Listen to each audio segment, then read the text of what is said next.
Let me fully arm you in the spiritual warfare, which is not of your making, but it is of your experience, that you may learn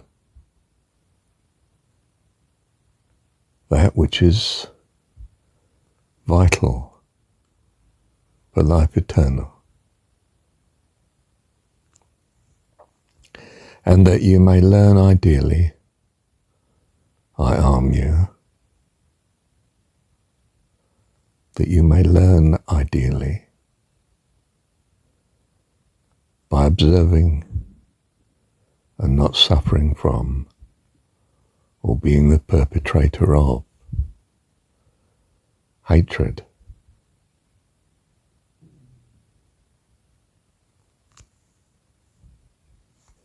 Do not give like for like. Do not respond. I would almost say period, stop. Do not respond at all. And certainly not with like. Malice for malice. Revenge for revenge. Hatred for hatred. And let that be the end of the list. Or the listing anyway. Whatever reaction you do will make the battle more intense, more on fire. You know, I mean, quite literally in the modern world, when you get a bad text, ignore it. As if it does not exist, except to say to you, be very, very cautious in any response at all that you make, for it will be used against you, no matter how well-meaning, how well-intentioned.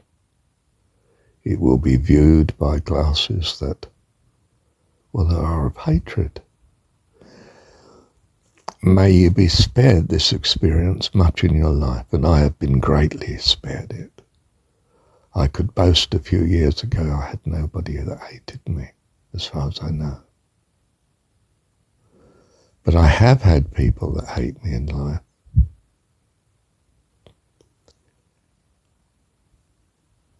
And,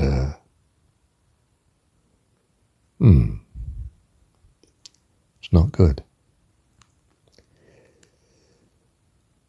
The golden rule is zero response. You see, God does not respond to people that hate him. He doesn't keep standing before them and rebuking them and telling them off and putting them right. It is, from their point of view, that he doesn't exist even. He's a non-person. He doesn't exist. There's no such thing. Rubbish, boy. Absolute nonsense. Do you see what I mean? God does this. And yet, presumably, every breath that the person takes that doesn't believe in him is because of God. Every moment of time, every experience of the universe, every bit of the universe is because of God. And yet God is so not in his face that he can say in his heart he doesn't exist. The man can say, don't believe in God. Load of rubbish. Nonsense. As my dad would say, twaddle, poppycock, rubbish. Be in a job by Monday, boy.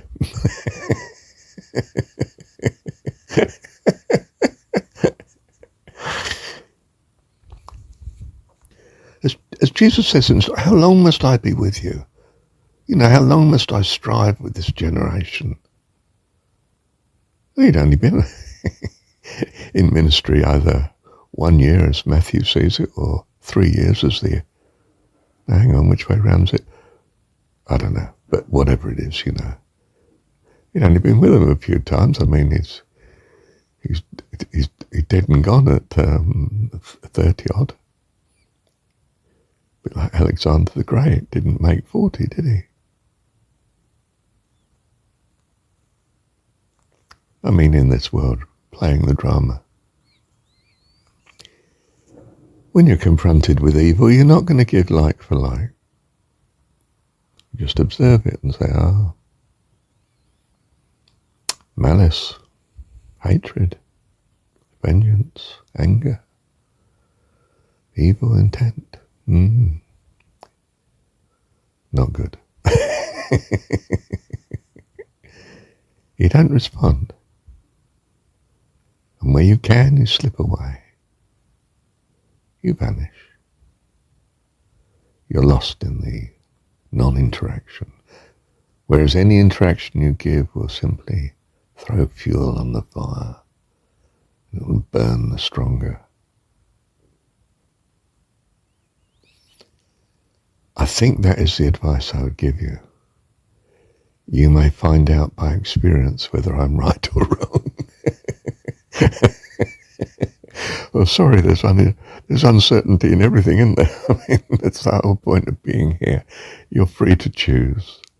You're free to listen or not to listen. In some sense, you're free. We have argued that we're not free at all. We're bound by causes and conditions of our past.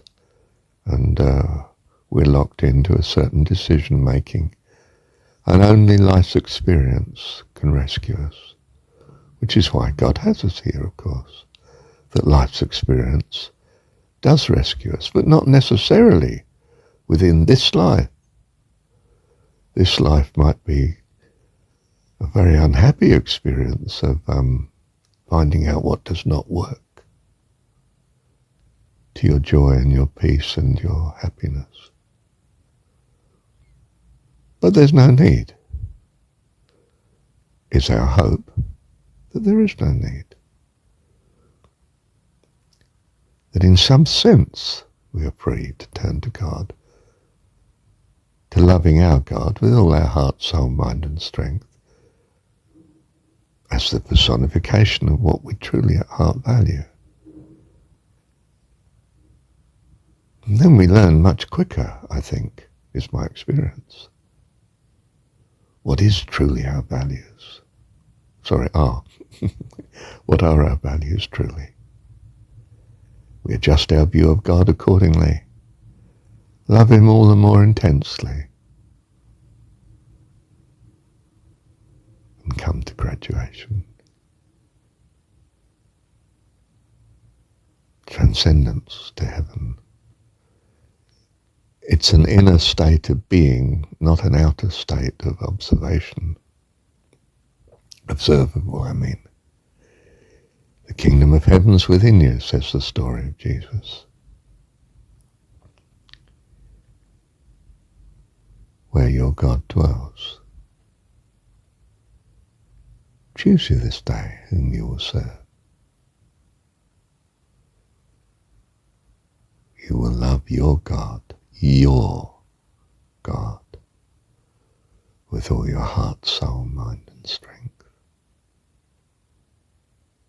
Bless you, and you will be such a blessing. Thy loving kindness is sweeter than life to me. Thy loving kindness is sweeter than life to me. Thy loving kindness is sweeter than life. My lips shall praise thee, thus will I bless thee. Thy loving kindness is sweeter than life.